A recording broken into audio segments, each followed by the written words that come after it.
Bueno, entonces, listo. Listo. Bueno, como ya me presentó Elías, mi nombre es Mariana Blanco Becerra. Soy estudiante de 10º semestre de medicina y actualmente soy la presidenta del grupo de interés en neurología y también estoy cursando mi año de profundización en neurociencias en Neuros. Entonces, antes que nada, pues quiero agradecerle al doctor Palacios y al doctor Vázquez por acompañarme en la revisión de hoy, que va a ser sobre esclerosis lateral amiotrófica. Entonces, pues esta es la bibliografía que utilicé. Es un poco extensa, por eso no está al final de las diapositivas, pero me gustaría dejárselas para que puedan revisar el tema después de la charla. Y bueno, entonces para dar inicio, pues he decidido empezar con esta frase de Stephen Hawking que dice, look up the stars and look down at your feet, try to make sense of what do you see, and wonder about what makes the universe exist. Be curious. Pues he decidido comenzar esta charla con este quote, no solo porque fue uno de los físicos más importantes de nuestra generación, sino también porque para invitar a todos los asistentes a que sientan interés por la ciencia, de estudiar sus diversos campos de interés y sobre todo para generar conocimiento. También porque pues él vivenció lo que fue vivir esta patología que pues nos compete el día de hoy. Entonces, ya con esta breve introducción, la primera pregunta que se nos viene a la mente es, pues, ¿qué es la esclerosis lateral amiotrófica? Entonces, para describirla, pues es importante tener en cuenta que es una patología caracterizada por la pérdida progresiva de las motoneuronas, la motoneurona superior y la motoneurona inferior. Espérenme un segundo, todo el control de esto que se me saltó. ¿Listo? Es muy importante tener en cuenta de que es considerada una enfermedad neuromuscular y que es muy interesante, primero, antes de empezar a hablar de toda esta patología, saber que la motoneurona superior es aquella que va a salir de la corteza y que va a llegar hasta la asta anterior de la médula, y la motoneurona inferior es aquella que va a tener el inicio en la asta anterior de la médula y que va a terminar en los músculos. ¿Por qué esto es importante? Porque la alteración de cada una nos va a dar unos signos específicos. Las alteraciones de la motoneurona superior van a estar acompañadas de rigidez, del aumento de los reflejos osteotendinosos, va a estar también acompañado por espasticidad, mientras que los signos de la motoneurona inferior van a estar todos generados por esa debilidad que va a tener esa denervación que vamos a tener en los músculos. Entonces vamos a encontrar fasciculaciones, vamos a encontrar atrofia. ¿Por qué es importante pues hacer esta distinción ahorita al comenzar la charla? Porque en la clasificación y los criterios debemos que tenerlos en cuenta y en las diversas presentaciones clínicas. ¿Por qué digo diversas presentaciones clínicas? Porque ahorita vamos a ver que existen múltiples fenotipos de expresión y también vamos a ver que los cuadros clínicos también son muy diversos de cómo se presentan. ¿Por qué digo esto? Porque si tiene un origen focal, pues este va a ir avanzando, este va a ir evolucionando y puede llegar a un punto en que va a comprometer el diafragma, llevar al paciente una falla ventilatoria y hay unos que pueden pasar, pues pueden llegar a fallecer a los 3, 5 años después del diagnóstico, otros mucho menos, otros mucho más. Y también hay un componente muy interesante de esta patología y es su componente neurodegenerativo. ¿Por qué digo neurodegenerativo? Porque se ha visto asociada con las demencias frontotemporales, como vamos a ver a continuación. Entonces, antes que nada, es importante decir que vamos a tener como dos grandes cuadros. Uno va a ser una presentación esporádica, que es al menos un 90% de los casos, y un 10% va a ser de origen familiar. Inmersos en este origen familiar se han encontrado más de 30 genes asociados. 30 genes asociados que nos van a dar una clínica totalmente heterogénea.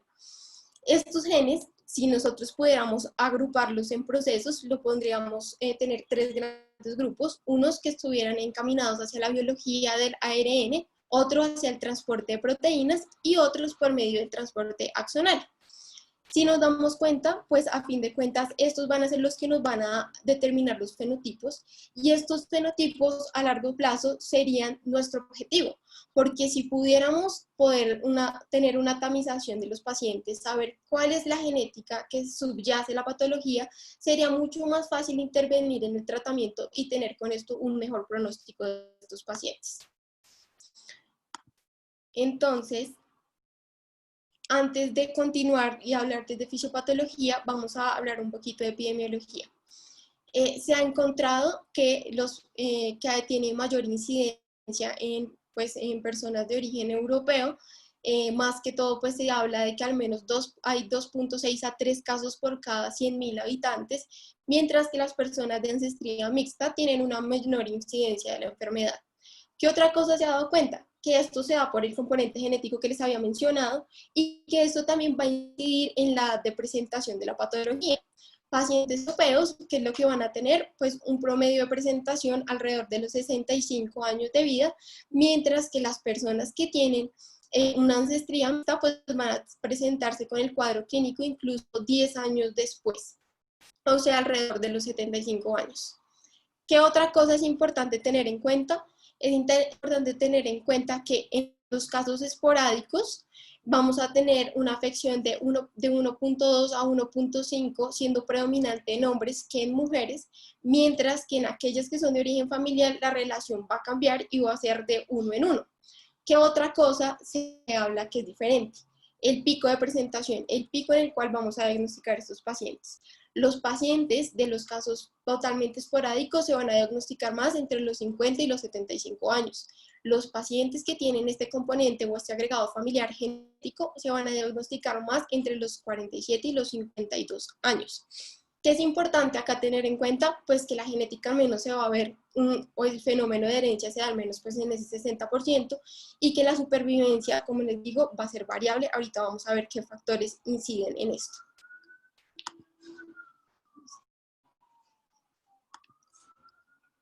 Listo. Entonces, ahora que tenemos este ligero panorama, pues vamos a hablar con qué fisiología hay detrás de esta patología. Y lo primero que tengo que contarles es que aún no se comprende en su totalidad. Hay múltiples teorías que han intentado explicar qué es lo que sucede con este tipo de pacientes.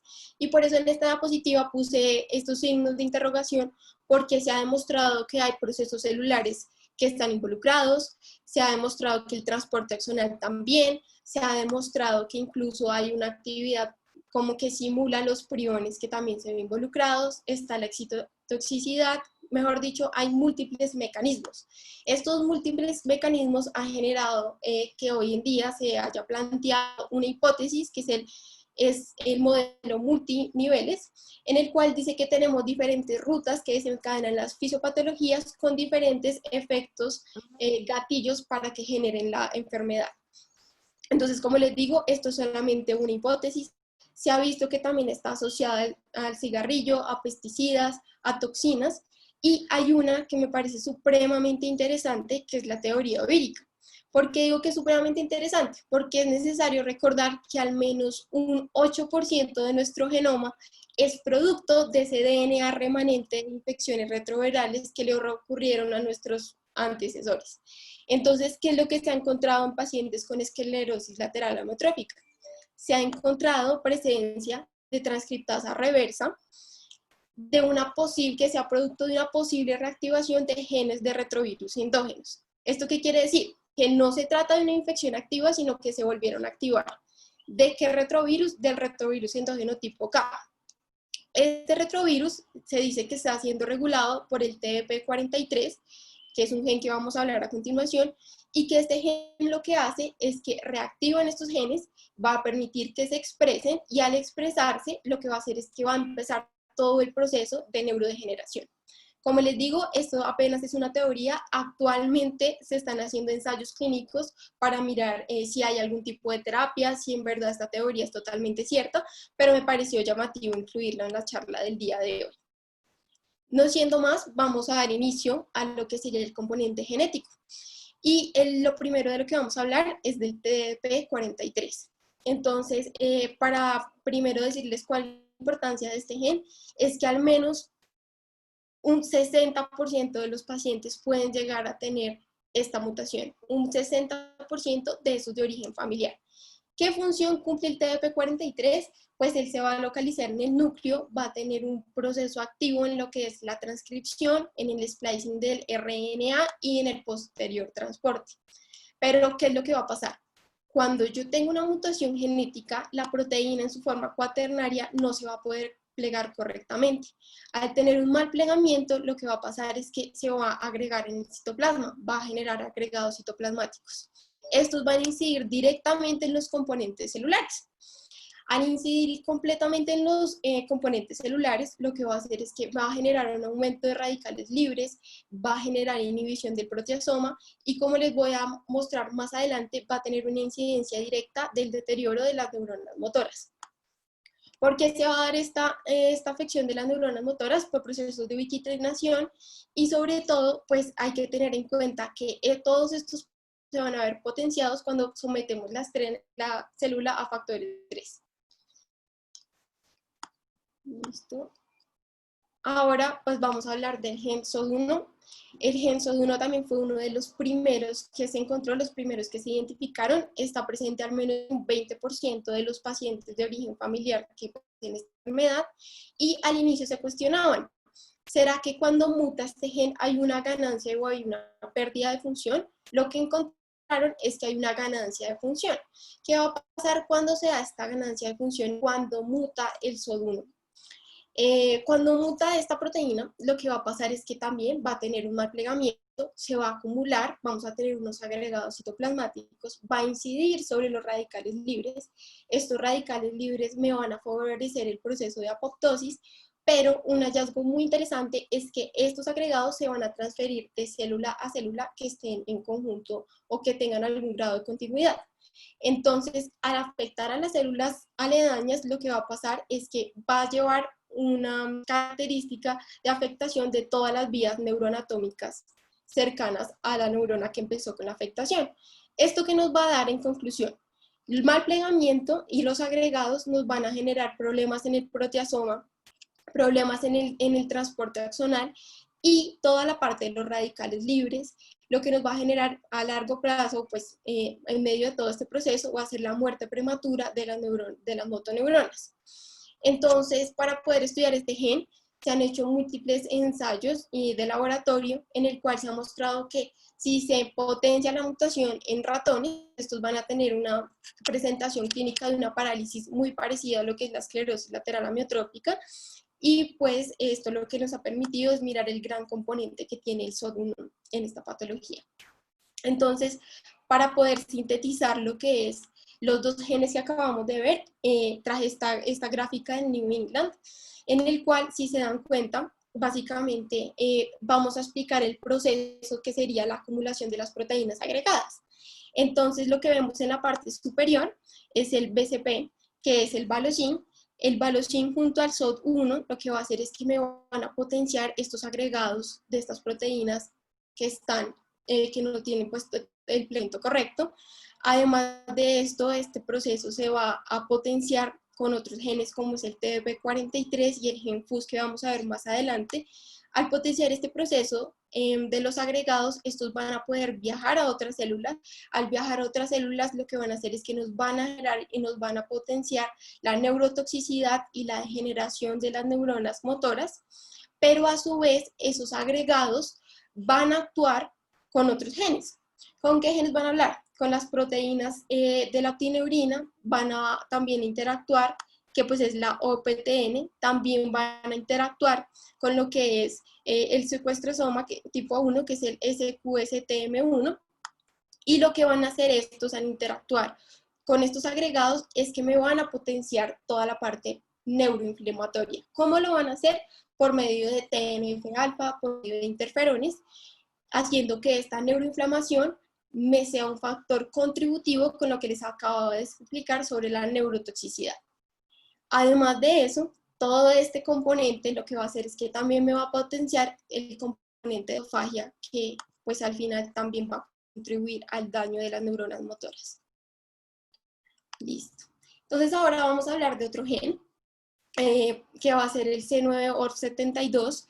Este como tal, pues nosotros tenemos en lo que somos, pues una persona sin ningún tipo de alteración tiene al menos 20 a 30 repeticiones, pero cuando se da esta expansión de la repetición de hexanucleótidos, lo que vamos a hacer es que pues van a reducir los niveles. Al reducir los niveles expresión, vamos a generar neurotoxicidad, vamos a potenciar procesos de autofagia, vamos a cambiar toda la parte del transporte de la membrana nuclear y sobre todo a tener cambios en el endosoma. Entonces, ¿qué va a ser muy importante? Esta proteína también se va a transportar por medio de exosomas a medio de una célula aledaña a la otra, que ahorita vamos a ver más adelante. Pero una cosa muy interesante de esta es que también se ha visto asociada a problemas cognitivos y comportamentales, que vamos a hablar más adelante con respecto a las demencias, pero también a trastornos motores, como es el caso de las coreas y del parkinsonismo. Listo. Entonces, en esta siguiente gráfica, pues les voy a sintetizar un poco lo que tiene que ver con este gen. Entonces, nosotros tenemos dos posibilidades cuando va a mutar. Una es que pierda la función y otra es que la gane, que la aumente. Cuando pierde la función, ¿qué es lo que vamos a generar? Pues vamos a tener una insuficiencia como tal de la proteína, lo que va a incidir directamente en el RNA, porque pues esta tiene funciones en la transcripción, en el splicing, entonces esto va a verse totalmente perjudicado, pero cuando gana función van a pasar una serie de acontecimientos. Lo primero que va a pasar es que la transcripción de estos segmentos anómalos debido a esa mutación se van a depositar en el núcleo, que es la parte de la imagen que ustedes ven hacia nivel superior. Cuando se depositan en el núcleo, lo que van a hacer es que van a formar unos focos de ARN que van a secuestrar todas las proteínas nucleares. Entonces, este va a ser el primer problema, que va a alterar directamente el splicing y el RNA. ¿Cuál va a ser otro problema que nos vamos a encontrar con esta mutación? Y es que como este gen tiene tiene una alta asociación con toda la parte del transporte, pues este también se va a ver impedido. Y en una tercera instancia también vamos a tener de que pues a nivel citoplasmático se van a generar 5 dipéptidos repetidos y que estos van a tener van a tener una posibilidad de volverse pues, neurotóxicos, y todo esto de componentes neurotóxicos más daños en el RNA es lo que me va a causar el componente contributivo que tiene este gen en esta fisiopatología. Otro gen importante es el gen FUS. Este gen FUS también se presenta pues antes que todo entre el 1 al 5% de los casos de la familiar. Él tiene las funciones básicamente están dirigidas hacia el microRNA, hacia la maduración del RNA y hacia el splicing. Entonces va a pasar lo mismo. Si tengo una alteración genética, pues voy a tener una posible pérdida de función, pero otra posibilidad que voy a tener es que pues tengo un mal plegamiento, se acumule y que esto genere toxicidad. Hay otros genes implicados, digamos que estos fueron unos que quise añadir, que voy a explicar mucho más en la tabla que sigue. Entonces, básicamente, ¿qué vemos? En el primero, que es el LPHA4, vemos que si hay unos bajos niveles de expresión, que les voy a explicar más adelante, se correlacione con mayor sobrevida, mientras que el segundo se da cuenta de que tiene una cierta concordancia con mayores procesos neurodegenerativos, y estos también se han podido comprobar en ratones. Entonces, esta es la gráfica donde me gustaría explicarles sobre estos genes. Entonces, si se dan cuenta, todo esto está correlacionado con el citoesqueleto, con el buen funcionamiento del citoesqueleto. Lo primero que nos vamos a centrar es en el TUBA4, que básicamente es la tubulina 4A. Este componente es esencial para los microtúbulos. Entonces, tener una buena conformación de microtúbulos y una buena integridad de esto, pues básicamente lo que le va a dar estructura a nuestro axón. Entonces, esa es una posibilidad que vamos a poder tener dañada en este tipo de pacientes. ¿Cuál es la otra posibilidad? Está orientada hacia la dinactina 1, que también tiene que ver con todo el aporte del transporte axonal retrógrado. Y por último, tenemos el receptor 4-adrenalina tipo A, que se ha visto que si está menor expresado, va a actuar propiciando que haya una extensión axonal mucho más propicia como para todos los procesos de transporte, mientras que si este se ve sobreexpresado, se ha visto que tiene mayor asociación con cuadros clínicos mucho más exacerbados de esta patología. Entonces, sí, ya como para ir sintetizando todos esos genes que les acabo de demostrar, podríamos decir que vamos a tener unos que van a estar correlacionados con el componente familiar, otros que van a estar acompañados con todo lo que tiene que ver con la homeostasis de proteínas, otros que van a estar encaminados hasta la homeostasis, transporte del RNA, y otros hacia la estructura del citoesqueleto. Listo. Este es un gráfico que me pareció bastante interesante de un artículo de Lancet que pues nos va a permitir hacer toda la correlación. Entonces, ¿qué es lo que vamos a ver? ¿Qué es lo que vamos a ver a continuación? Uno, vamos a ver los agregados, vamos a ver de que hay otro factor importante y es que posiblemente esa bomba sodio-potasio ATPasa no esté funcionando correctamente. Vamos a ver cómo inciden genes como es el SOD1, como es el TDP43, y que va a generar estos agregados, como estos agregados de cierta manera luego me van a interferir con toda la señalización, como la señalización luego va a repercutir en lo que sería toda la parte de la función mitocondrial, y nos encontramos con dos nuevos elementos que aún no hemos mencionado. El primer elemento que encontramos está en la parte superior, que es en el que se encuentra una sinapsis y un astrocito, y es el que tiene que ver con la excitotoxicidad. ¿Por qué hablamos de excitotoxicidad? Es porque el glutamato, que pues es un neurotransmisor excitatorio, lo que va a pasar es que este se va a quedar mucho tiempo ahí en la hendidura y va a empezar a activar nuestros receptores posinápticos AMPA o NMDA de una manera súper repetitiva. Pero entonces acá nos preguntaríamos qué está pasando con el astrocito. El astrocito posiblemente no está regulando los niveles de glutamato. Entonces, como estamos sobreestimulando esta neurona y pues tenemos todos estos procesos, pues lo que me va a llevar es a procesos pues de neurodegeneración. ¿Cómo lo va a hacer? Por vías de señalización dependientes de calcio, como se ve en la imagen. ¿Qué otro proceso se va a ver afectado? Y que es la parte que vemos ahí de la microglía, y es que posiblemente hay otro tipo de mecanismos. ¿Cuáles van a ser? Uno, que posiblemente la microglía pues no esté haciendo una producción suficiente de factores neurotróficos. Otra es que esté secretando muchos mediadores neurotóxicos, y pues lo que habíamos hablado, que posiblemente ese astrocito pues no nos está modulando lo que tiene que ver con el glutamato. Listo, acá ya para ir acabando un poco de fisiopatología, pues vamos a hablar de otras dos teorías, que es el dying forward y el dying back. En el primero, que es dying forward, pues es importante que ustedes tengan en cuenta de que la motoneurona superior, pues como ya les había mencionado anteriormente, pues va a salir de la corteza y va a ir hasta el asta anterior de la médula. Entonces, ¿qué es lo que se ha planteado en esta teoría? Básicamente, lo que dicen es que esta excitotoxicidad que les había comentado, el glutamato, va a empezar una degeneración anterógrada de estas neuronas. Entonces, ¿por qué dicen que se da o qué los ha llevado a pensar que esta sea una posible hipótesis?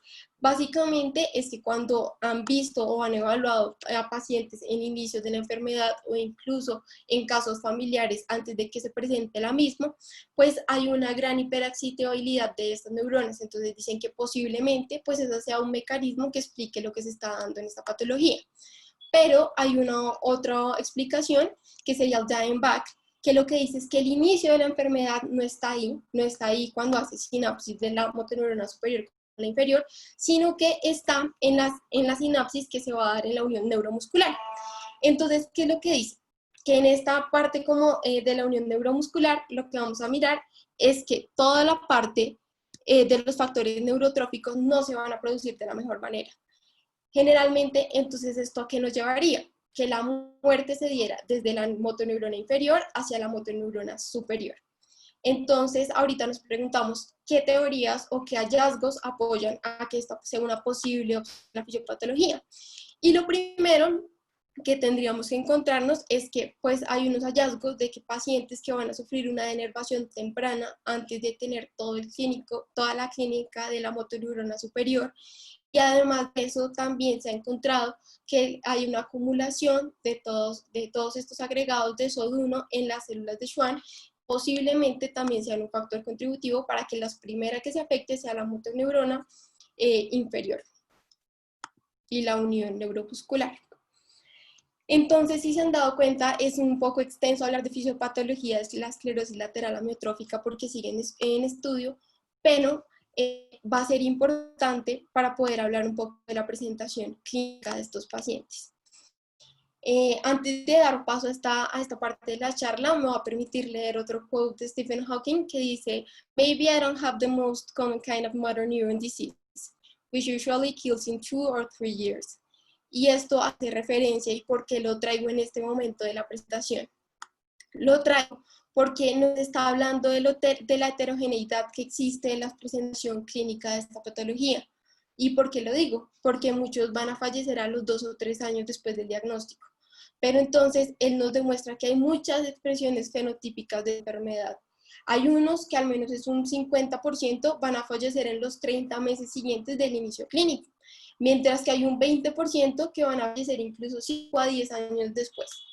Entonces, enmarcados en este concepto de heterogeneidad, nos vamos a encontrar unos síntomas clásicos de síndrome de neurona superior, de síndrome de motoneurona inferior, que pues ya empezamos al inicio de la charla, los cuales van a tener un inicio focal, pero que de manera gradual pues se van a ir extendiendo a regiones neuroanatómicas. Entonces puede empezar más distal en el brazo y luego continuar con todo el brazo, o puede continuar hacia el tórax y será aledaño al inicio de los síntomas. ¿Qué se ha visto también? De que si bien hay unas alteraciones marcadas, pues otros lugares, o pues hay otros lugares que se han visto menos afectados. Entonces, el primero, pues el núcleo colomotor, definitivamente es uno de los últimos, es de los más resistentes, por eso vemos que hasta estadios más avanzados de esta patología es que se empieza a ver afectado. El otro núcleo es el que tiene que ver con todo el componente de los músculos estriados y de la construcción de la vejiga. Entonces, este también es uno que se preservar hasta estadios últimos de la patología. Y lo que les quería decir es que esto nos da un cuadro tan variado que puede ir desde una disartria hasta un pie caído, que es el que les puse en la imagen de esta diapositiva. Entonces, cuando vamos a empezar a hablar de las variantes de la presentación clínica, es muy importante tener en cuenta en que van a existir dos grandes grupos, que va a ser el de las extremidades y el del componente vulvar. Sin embargo, pues ustedes se preguntarán, ¿qué determina que un paciente tenga mejor pronóstico que otro?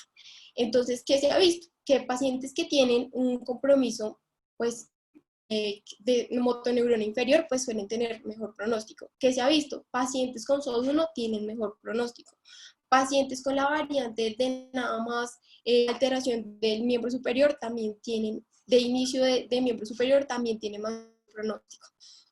Entonces, debido a esta pequeña introducción, vamos a empezar a hablar de la variante más grande, que es el de las extremidades, que es al menos un 60 a un 65% de los casos.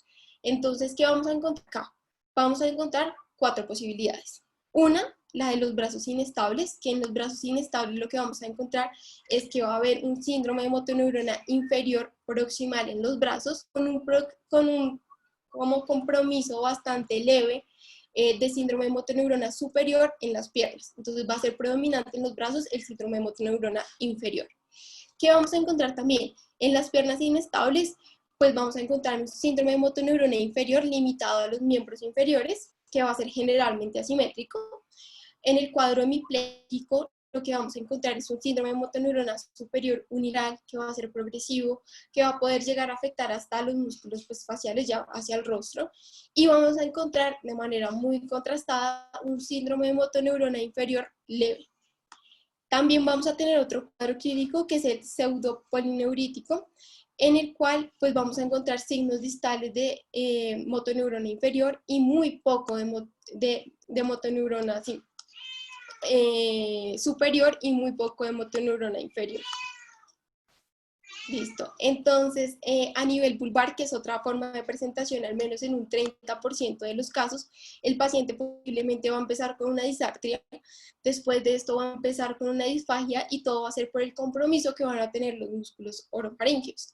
Entonces, ¿qué es lo que vamos a encontrar? Vamos a encontrar hallazgos de motoneurona superior y de motoneurona inferior.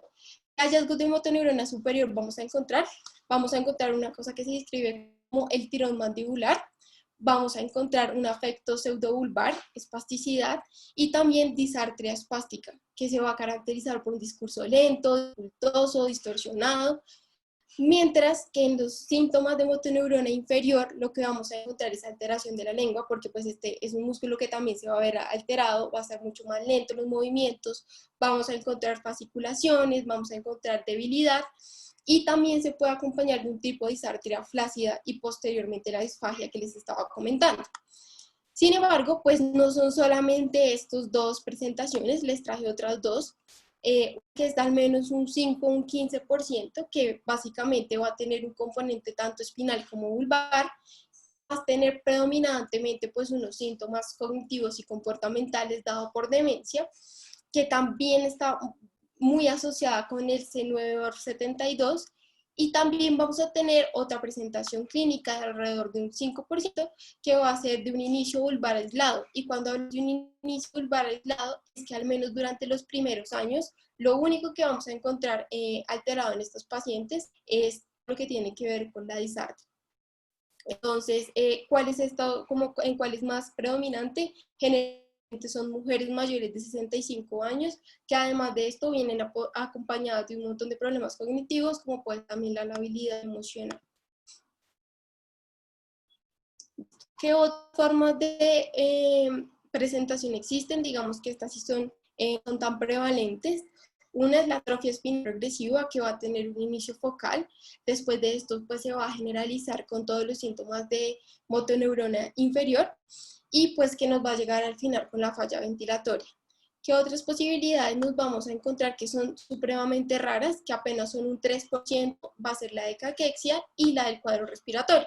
Entonces, la presentación de caquexia es ese paciente que llega, que ha tenido una pérdida significativa de peso, y que esta pérdida significativa de peso va a preceder los signos clínicos de las motoneuronas. Pues de esto sí va a tener motoneurona superior e inferior. ¿Cuál es esa otra probabilidad que es totalmente remota? Es el cuadro respiratorio. Generalmente es un paciente que viene remitido del cardiólogo, del neurólogo, y básicamente viene remitido porque tiene esa dificultad para respirar, que nada más explica por esa debilidad diafragmática, y también porque tiene problemas en los músculos flexores del cuello. Esta, pues como tiene ese inicio a nivel respiratorio, pues se ve asociada con peor pronóstico por las probabilidades de tener una falla ventilatoria. Entonces, una vez nosotros tenemos este pequeño panorama, es necesario saber, listo, siempre vamos a tener ese componente porque pues una enfermedad de motoneurona, pero no es la única enfermedad de motoneurona que tiene pues una clínica similar. Entonces, ¿qué diagnósticos diferentes tenemos que tener en cuenta cuando nos llega un paciente que tenemos una sospecha? La primera es la esclerosis lateral primaria, que básicamente es la degeneración de las motoneuronas superiores, pero este tiene un inicio mucho más progresivo y mucho más lento. O sea, este se va a tardar por ahí unos 10 años más y va a tener una expectativa de vida mucho mayor que el paciente con ELA. Además de eso, ¿qué vamos a encontrar? Va a ser un paciente que va a tener todo lo que tiene que ver con pues, toda la parte de espasticidad, de rigidez, que van a ser los síntomas cardinales que nos van a hacer pensar de que posiblemente también pueda ser una ELA. Pero como les digo, estas tienen pues una clínica mucho más insidiosa, una clínica mucho más lenta. ¿Cuál es la otra posibilidad? Pues tener una atrofia espinal progresiva, que pues esta tiene un predominio también cognitivo bastante marcado, y importante en la atrofia espinal, pues, la atrofia espinal progresiva, eh, de la atrofia espinal muscular, pues es que pues es una causa heredada, y que pues acá va a haber un compromiso total de los motoneuronas inferiores. Entonces digamos que es muy importante tener en cuenta que este sí va a ser un paciente que va a tener problemas para caminar, para respirar, para deglutir. Y pues por último también vamos a tener pues la enfermedad de Kennedy, que también es importante tenerla en cuenta, que es una enfermedad de origen genético ligada al cromosoma X. Entonces, que este paciente también pues, es un diagnóstico que hay que tener en cuenta, que comprende signos como son los temblores, los calambres, la debilidad muscular, entre otros. Entonces, una vez tenemos como ese cuadro o ese abanico de posibilidades, pues podemos empezar a hablar de cuál es una posible presentación clínica. Entonces, según los compromisos, podemos decir que pues, hay signos que van a estar encaminados hacia la región vulvar, cervical, torácica y lumbrosacra. Entonces, en la región vulvar vamos a encontrar con signos de motoneurona inferior. Generalmente van a ser articulaciones en la lengua, vamos a tener atrofia, que ahorita vamos a hablar pues, de un signo clínico muy importante. También vamos a hablar de signos de motoneurona superior, que van a estar dados por afecto pseudovulvar, por movimientos de la mandíbula que ya hemos visto, por presencia de reflejo glabelar. Y en el cuadro de presentación cervical, pues lo que vamos a encontrar es una atrofia de los músculos intrínsecos de la mano. Entonces es cuando uno mira que el primer interóseo dorsal es el que tiene la atrofia, que es el que nos va a invitar como a investigar este tipo de pacientes. También vamos a ver hallazgos en los reflejos, como va a ser el reflejo de Hoffman positivo, va a generarse también el reflejo de prensión y pues hiperreflexia generalizada. Que vamos a encontrar a nivel torácico, fasciculaciones en espalda y abdomen, y también pues vamos a encontrar alterado lo que van a ser los reflejos abdominales. En la parte lumbrosacral lo que vamos a encontrar es el pie caído, como ya les había comentado, va a haber un aumento en el tono, va a haber Babinski positivo y podemos llegar a tener un paciente incluso con clonus. Entonces, si nos ponemos a pensar, pues tenemos ya un amplio panorama de esta patología y ahora tenemos que pensar en qué ayudas diagnósticas nos pueden pues, permitir enfocar este tipo de pacientes. Pero existe un pequeño problema y es que no hay criterios establecidos. Entonces, lo que tenemos hoy en día pues son los criterios del Escorial y también tenemos los criterios de, pues, que son un consenso, que son los de AUG, que pues lo que nos habla es de los hallazgos también electromiográficos. Entonces, en esta diapositiva pues les quiero hablar un poco lo que son los criterios del Escorial, en cual se dan cuenta, van a mirar la presencia de lo que van a ser los signos de motoneurona superior, los signos de motoneurona inferior, y que estos sean de una manera progresiva hacia otras regiones del cuerpo. Que ellos van a decir, si están presentes estos signos, pero hay ausencia de hallazgos electrofisiológicos que sean coherentes con otra patología o que tengan una neuroimagen que también sea congruente con otra patología, pues entonces posiblemente sí estamos hablando de un caso de ELA. Y al tener un posible caso de ELA, nosotros también podemos clasificarlo en categorías. Entonces, ¿qué categorías tenemos acá? Uno es el diagnóstico definitivo, en el cual vamos a tener presencia de signos de motoneurona superior e inferior, en los cuales en los signos de motoneurona inferior pues va a ser necesario el compromiso de la región vulvar y al menos de otras dos regiones espinales que tengan pues, este compromiso de motoneurona superior e inferior, y pues digamos que esto sería lo que nos daría el componente definitivo. Sin embargo, ¿cuál sería el caso que nosotros definiríamos como probable? Entonces sería cuando tenemos hallazgos clínicos congruentes con motoneurona superior e inferior en al menos dos regiones, que pues estas dos regiones deben ser diferentes, y que algunos de estos hallazgos clínicos de motoneurona inferior pues sean mucho más rostrales que los de motoneurona inferior. Entonces, esto nos va a dar una gran cantidad de posibles clínicas. También tenemos el otro diagnóstico que sería el diagnóstico posible, en el cual nosotros lo que vamos a tener es signos pues ya mucho más aislados de motoneurona superior, de motoneurona inferior, que van a estar delimitados solamente a una región. Entonces, si se dan cuenta, a medida que nos vamos como alejando de la posibilidad, pues hay más regiones comprometidas y que posiblemente, o la otra opción, es que tengamos signos de motoneurona superior aislados presentes en dos o más regiones, o signos de motoneurona inferior hacia la parte rostral. Digamos que esa es una posibilidad. ¿Y cuándo vamos a sospechar de que se está hablando de una esclerosis lateral? Pues posiblemente es cuando pues tengamos una manifestación netamente aislada de signos de motoneurona inferior en dos o más regiones, y pues digamos que esto es lo que nos va a permitir empezar a estudiar el paciente. Entonces, como les digo, esto nada más son unos criterios que nos pueden ayudar, no están totalmente definidos. Existe otra clasificación, que es la de Awaji, que básicamente pues es un consenso, que si se dan cuenta también tiene como referencia las manifestaciones de motoneurona superior e inferior con diferentes regiones afectadas. Digamos que pues en este pues no quiero hacer mucho énfasis. En lo que quiero hacer énfasis en estos criterios es que si se dan cuenta en la tabla que puse un poco más arriba, lo que dicen es que nosotros podemos tener tanto los hallazgos clínicos como los hallazgos del componente electrofisiológico. Entonces es muy importante que esa es una de las diferencias que tienen los criterios de AUI. Entonces, ahora que pues ya hablamos de la presentación clínica, ya que tenemos ayuda diagnóstica, pues nos podemos ir hacia qué biomarcadores se pueden tener en cuenta cuando evaluamos estos pacientes. Y los biomarcadores los podemos dividir en regiones que se ven afectadas o sobre cómo está progresando la enfermedad. Entonces, si queremos hablar de cómo está progresando la enfermedad, pues podemos usar una escala, que es la que tienen acá, que es la escala funcional, y que pues básicamente según los ítems vamos a mirar qué tan avanzado es el cuadro clínico del paciente. También existe la posibilidad pues, de evaluar la fuerza, que es pues, hacerlo por medio de sujeción manual con un dinamómetro, que es una prueba que es reproducible, que es cuantitativa, que es fácil de realizar, entonces es algo que nosotros podemos utilizar. También a nivel respiratorio va a ser muy importante la capacidad que pues ahorita más adelante voy a mencionarles un poco, y todo lo que tiene que ver con la presión expiratoria máxima.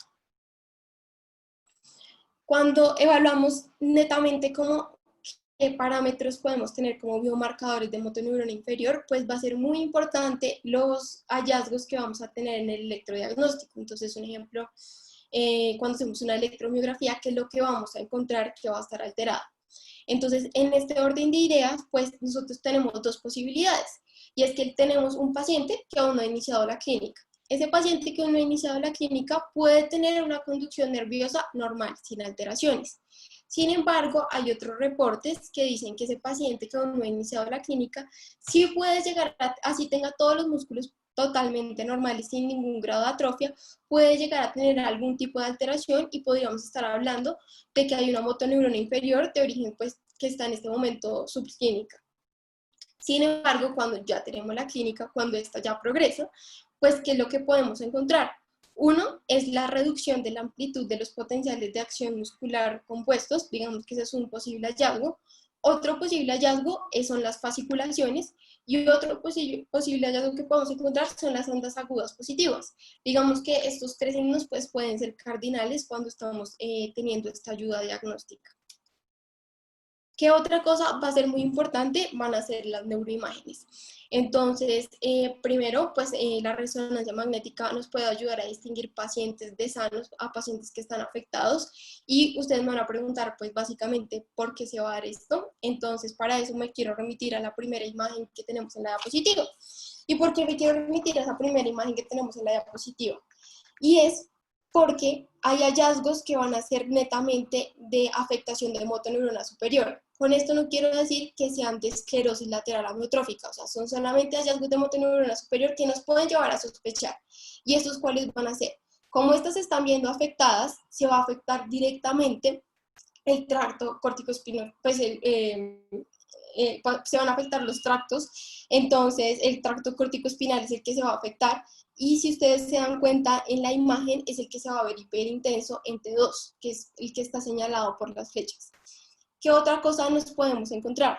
Como estos pacientes también pueden tener algún grado de asociación con demencias, pues también podemos encontrarnos atrofias a nivel mesial, podemos encontrar atrofias bitemporales, que pues también pueden ser sugestivas de estos cuadros clínicos. Acuérdense que pues el C9 or 72 también pues da ambas patologías. ¿Qué otra cosa o que también podemos utilizar? Pues la resonancia magnética con tensor, que básicamente dice que tiene una sensibilidad diagnóstica del 65% y una especificidad de al menos el 67%. ¿Qué otra cosa podemos encontrar en las resonancias así que yo les había dicho que era un signo clínico pues importante, pues signo imagenológico importante? Es el de la lengua brillante, y es que como se van a afectar los músculos de la lengua, todo este pues tejido que estaba ahí va a ser reemplazado por tejido adiposo. Al ser reemplazado por tejido adiposo, pues este va a ser hiperintenso en T1, entonces este se le va a conocer como el signo de la lengua brillante, y pues es importante porque si bien no nos habla de ELA, pues nos está hablando al menos de un hallazgo de posible motoneurona. ¿Qué otra imagen va a ser totalmente importante? Pues estas sí son un poquito más avanzadas, lo que tiene que ver con las tractografías y los tensores pues, de difusión, en el cual pues ellos lo que quieren marcar pues son los diferentes tipos de fibras. ¿Qué se ha encontrado en pacientes con esclerosis lateral amiotrófica? Se ha encontrado que hay una disminución de las fibras de proyección y de las fibras de asociación. Entonces, pues para recordar, pues las que son las fibras de proyección son las que encontramos en azul, y las de asociación son las que encontramos en verde cuando vemos este tipo de imágenes, y pues van a estar disminuidas en cuestión de su número. ¿Qué más vamos a encontrar en estos pacientes que nos van a ayudar como a orientar el diagnóstico? Va a ser que va a haber un un hipermetabolismo, entonces digamos que esto también puede ser una ayuda diagnóstica cuando vemos estos pacientes.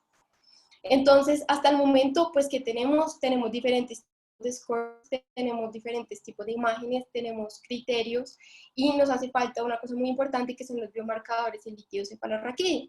Y lo que pasa es que cuando se da toda esta parte de la destrucción neuronal o toda esta parte del daño neuronal, pues vamos a generar unos neurofilamentos cuando se dañan. Estos neurofilamentos pueden ser de dos tipos. Uno que va a ser los de cadena ligera y otros que van a ser los de cadena pesada fosforilada.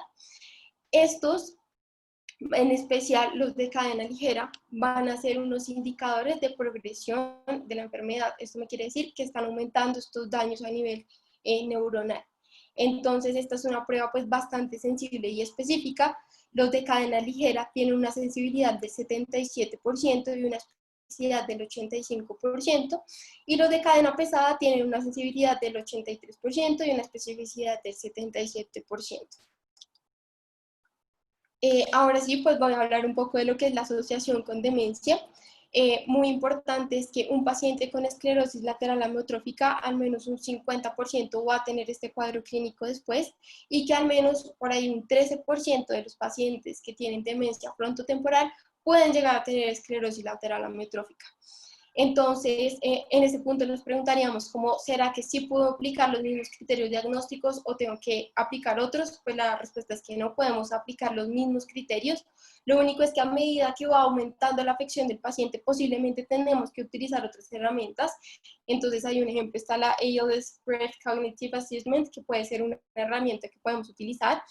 Y pues siempre tener en cuenta pues, la compatibilidad que tiene este cuadro clínico con la genética.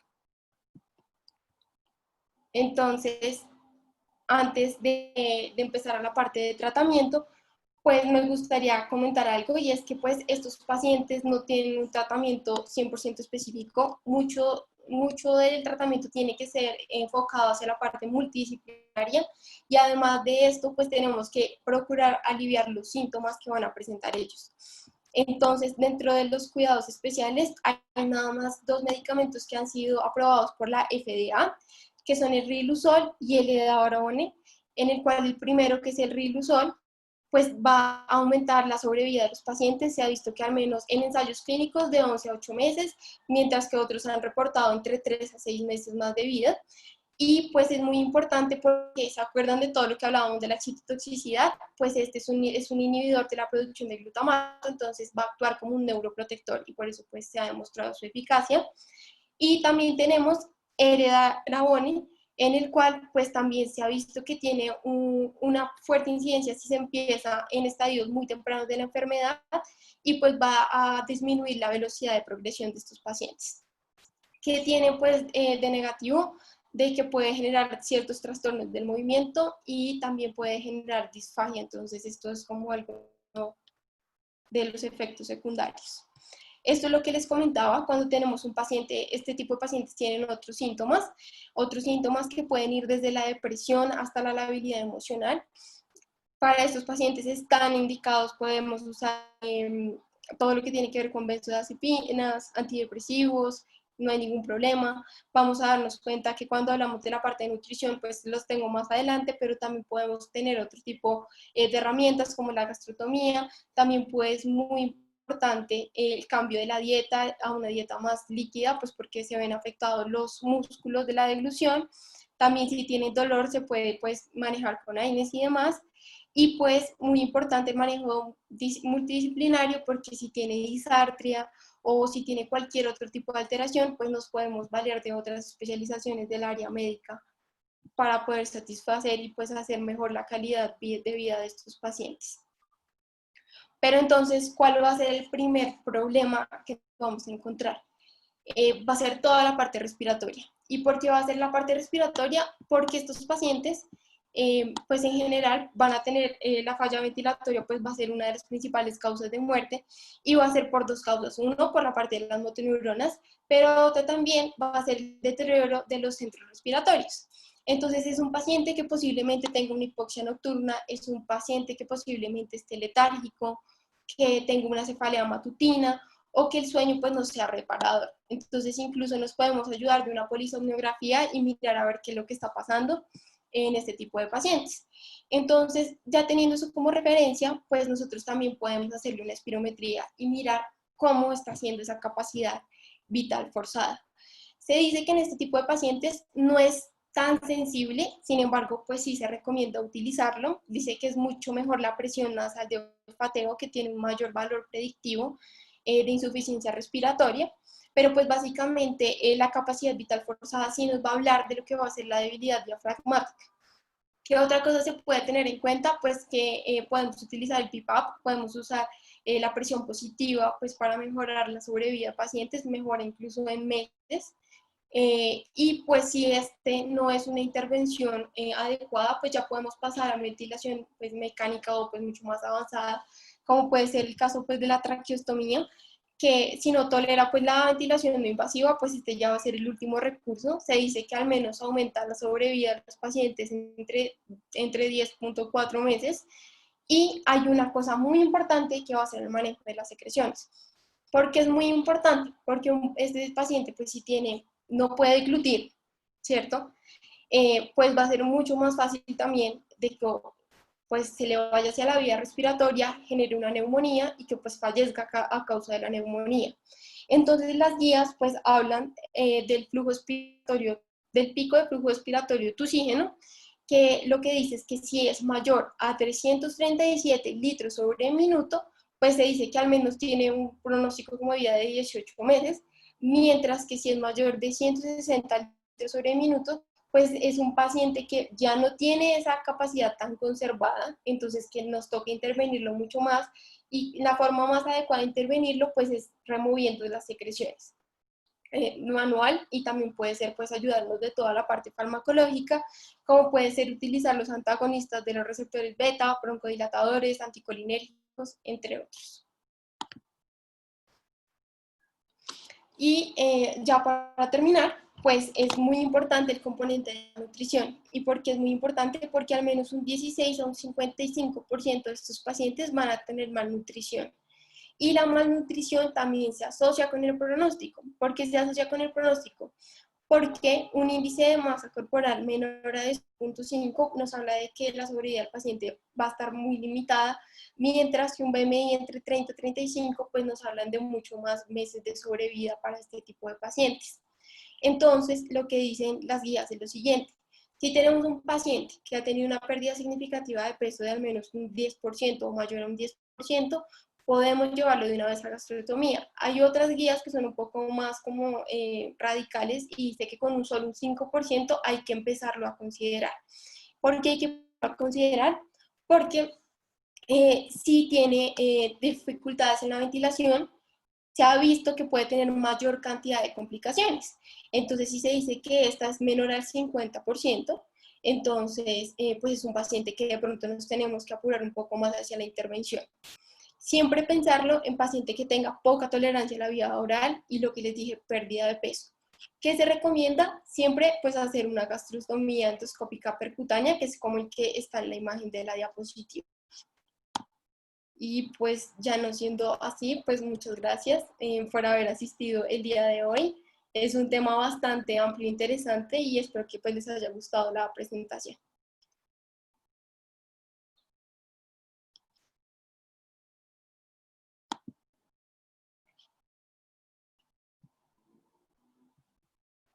No sé si tengan preguntas y pues no sé si ya están activados los micrófonos ya.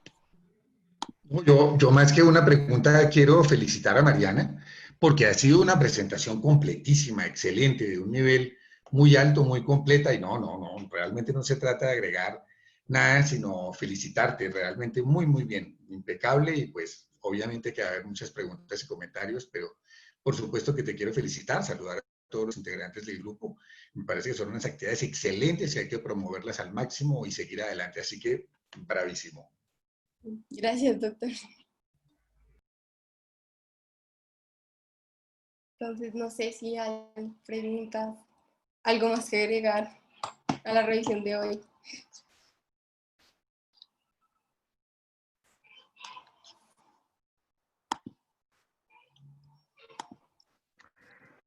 Yo tengo una pregunta más de carácter ético. Estos pacientes, pues,